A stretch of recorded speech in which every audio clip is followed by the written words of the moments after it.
Assalamu alaikum, class 9th. It's your first lecture of mathematics.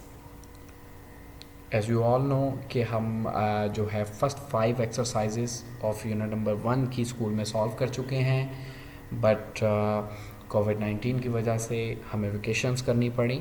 सो अब ये आपकी एक री क्लास है।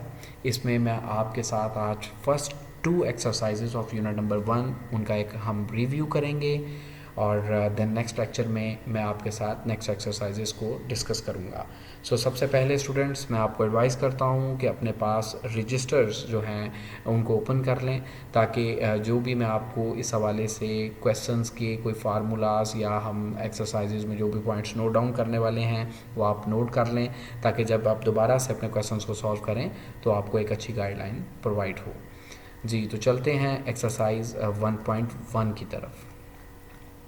सो स्टूडेंट्स, एक्सरसाइज 1.1 की तरफ आने से पहले मैं आप तमाम स्टूडेंट्स को एक और एडवाइस करूंगा कि इसमें मौजूद जितनी भी डेफिनेशंस हैं इन सब को आप एक दफ़ा रीड कर लें, ताकि आपको इस मैट्रिक्स में रोज़ का पता चल सके कि रोज़ कैसे होती हैं और इसमें कॉलम्स क्या होते हैं।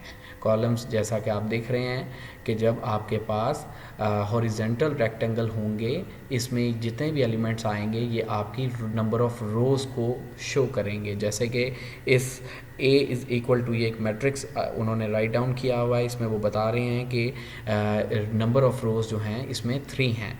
तो इजीली आपको इधर से अंडरस्टैंडिंग हो चुकी होगी। इसी तरह जब हम B इज़ इक्वल टू देखते हैं तो यहाँ पर आपको पता चल जाएगा कि आपके पास नंबर ऑफ़ कॉलम्स कितने हैं। सो यहाँ भी नंबर ऑफ़ कॉलम्स जो हैं वो आप देख सकते हो कि ये आपके पास 3 ही हैं, 1 2 और 3। सो ये नंबर ऑफ़ कॉलम्स आपके पास इसमें भी 3 हैं और नंबर ऑफ़ रोज़ भी 3 हैं।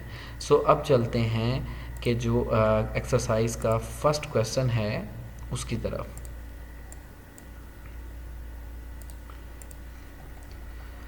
Exercise 1.1, first question, statement find the order of following matrices. जी, तो आपको इसमें यहाँ पे आपके पास मौजूद हैं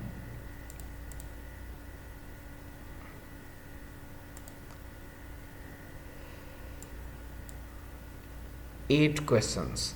तो 8 क्वेश्चंस का आपको सिंपल इसका क्या फाइंड करना है जी, आपको सिंपल ऑर्डर फाइंड करना है। तो ऑर्डर फाइंड करने के लिए किस तरह से इसका ऑर्डर फाइंड करना है, तो यहाँ पे कुछ क्वेश्चंस मेरे पास सॉल्व भी हैं, वो भी मैं अभी आपके साथ शेयर करूँगा, लेकिन उससे पहले हम समझ लेते हैं कि ऑर्डर ऑफ अ मैट्रिक्स की डेफिनेशन क्या है।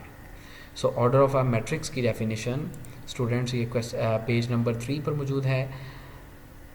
The number of rows and columns, आपको तादाद बतानी है रोज़ और कॉलम की, लेकिन एक ख़ास पैटर्न के साथ। किस पैटर्न के साथ, ये आप नोट डाउन कर लें अपने रजिस्टर पे कि order of a matrix actually is equal to होता है rows hyphen by hyphen columns के। सो ये इसका फार्मूला है। ठीक है स्टूडेंट्स, ये आप नोट कर लें, ताकि अब हम जब एक्सरसाइज की सॉल्यूशन की तरफ जाएंगे तो वहाँ पे आपके माइंड में ये चीज़ होगी कि किस तरीके के साथ ऑर्डर ऑफ अ मैट्रिक्स का फार्मूला मौजूद है। तो वहाँ पर आपने सिंपल जी, तो यहाँ पर find the order of the following matrixes, तो ये A इज़ इक्वल टू, जब आपने इसका सोल्यूशन आपने राइट करना है सोल्यूशन, तो आपने किस तरह से करना है, ये आपके पास क्वेश्चन होगा, उसके बाद आप मेंशन करेंगे कि यहाँ पर आपके पास it has 2 rows and 2 columns, that's why its order is 2 by 2। तो आप देख सकते हो कि यहाँ पर ये 1 रो, सेकेंड रो, इसी तरह 1 कॉलम और सेकेंड कॉलम, लेकिन हमारी जो अरेंजमेंट है वो फार्मूले का वो है order of a matrix is equal to rows by column. So that's why आप इसको लिखोगे its order is 2 by 2। So अब चलते हैं नेक्स्ट क्वेश्चन की तरफ।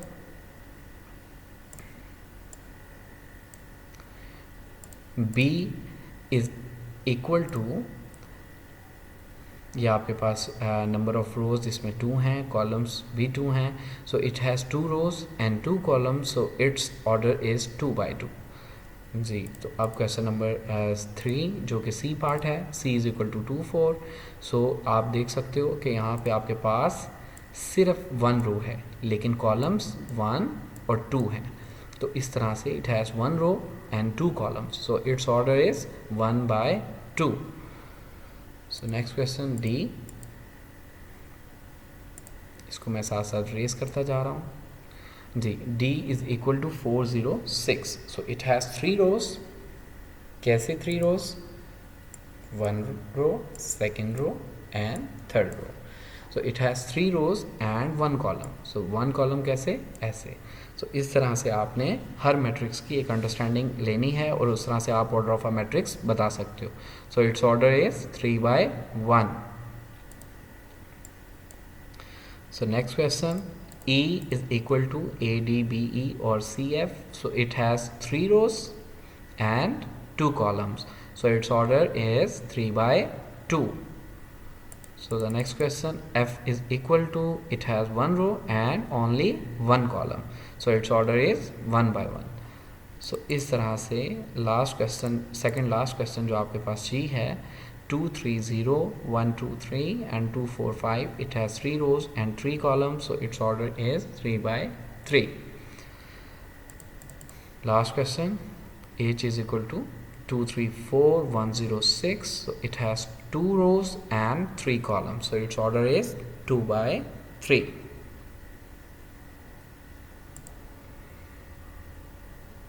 सो हमारे पास सेकंड क्वेश्चन है, which of the following matrices are equal.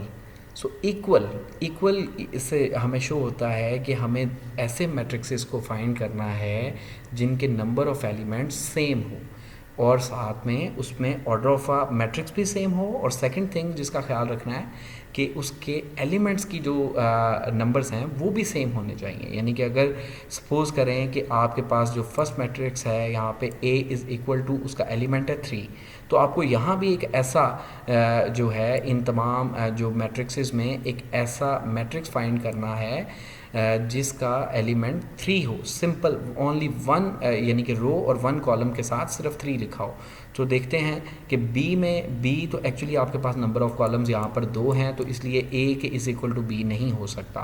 तो C के पास जाते हैं, यस 5 - 2, यहाँ पर एक मैथमेटिक ऑपरेशन हो रहा है, तो इसको 5 - 2 को सॉल्व करेंगे तो उसका आंसर 3 आएगा। So yes C is equal to 3, तो ये A is equal to C है। तो यहाँ पर नेक्स्ट क्वेश्चन को देखते हैं, 5 और 3, सो B और D भी इक्वल नहीं हो सकते क्योंकि यहाँ पर 3 जो है आप देख सकते हो कि यहाँ प्लेस है और इसके अरेंजमेंट में, जबकि यहाँ पर 5 मौजूद है। सो इसी तरह यहाँ 3 मौजूद है और इसके यहाँ 5 मौजूद है, इसलिए D और B भी इक्वल नहीं हो सकते।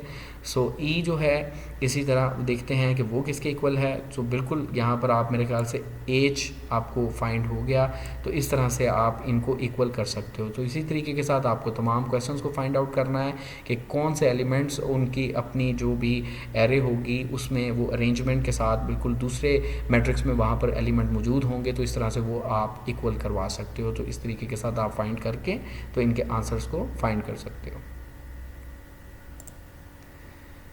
Third question, find the values of A, B, C and D which satisfy the matrix equation। सो जैसा कि आप जानते हो कि मैट्रिक्स में अगर एक अरेंजमेंट आपका इस मैट्रिक्स का यहाँ पर मौजूद है, इसको अगर हम A का नाम दे दें तो इसी तरह दूसरी तरफ आपके पास इसी जगह पर 0 प्लेस है। तो इसी तरह हम कह सकते हैं, इसको राइट कर सकते हैं कि A plus C is equal to है 0 के। सो आपने देखा किस तरह से मैंने A प्लस C को यहाँ राइट किया, क्योंकि यहाँ इज़ इक्वल टू का साइन था तो यहाँ इज़ इक्वल टू का साइन हमने प्लेस कर दिया, और दूसरे मैट्रिक्स में बिल्कुल उसी जगह पर आपके पास 0 मौजूद है। So A plus C is equal to 0। इस तरह से ये आपके पास इक्वेशन आ गई 1। सो इसी तरह आप सारी इक्वेशंस को राइट करोगे और इनको सॉल्व करोगे। ये सारा सॉल्यूशन मैंने आपको राइट करवा भी दिया है और दूसरी तरफ मैं आपके साथ अभी इसको शेयर भी कर लेता हूँ।